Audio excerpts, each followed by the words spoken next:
Έχουμε κοντά μας τον coach της ΕΑ Πατρών, κύριο Πρεβεδούρο Κλεάνθη. Θα ήθελα coach να μου πείτε δύο λόγια για αυτό το στόχο που είχε η ΕΑ Πατρών για την Άξο και δύο λόγια για τη συνέχεια.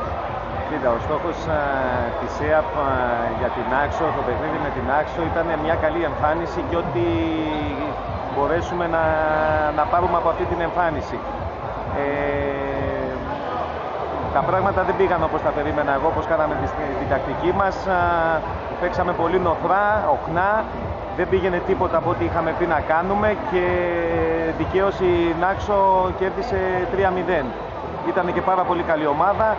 Δεν μπορούσαμε να ανταποκριθούμε στις απαιτήσεις του αγώνα, δεν ανταποκριθήκαμε στις απαιτήσεις του αγώνα. Ελπίζω η συνέχεια να είναι καλύτερη. Τι πιστεύετε για τη συνέχεια για την ομάδα της Πάτρας? Είναι δύσκολη συνέχεια, γιατί μην ξεχνάμε ότι πέφτουν δύο ομάδες από τις 9. Έχουμε να ανταγωνιστούμε με πολύ έμπειρες ομάδες και πολύ καλύτερες από εμάς.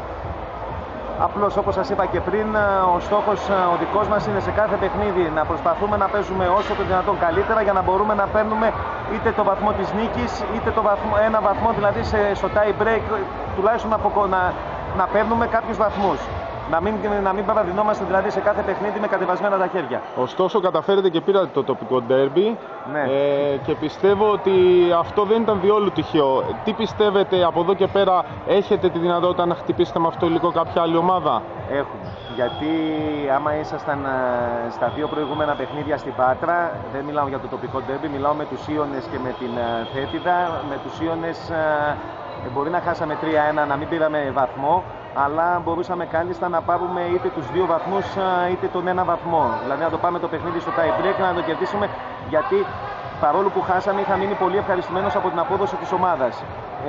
Και μπορούσαμε δηλαδή να πάρουμε κάποιο βαθμό, όπως και με τη Θέτιδα. Δηλαδή δεν θεωρώ ότι δεν μπορούμε να πάρουμε κάποιους βαθμούς. Απλά το θέμα είναι στο βόλεϊ και όπως και στο κάθε άθλημα, ότι πρέπει να παίξεις για να πάρεις το βαθμό. Πολύ ωραία, εύχομαι καλή επιτυχία στη συνέχεια και κάθε τύχη.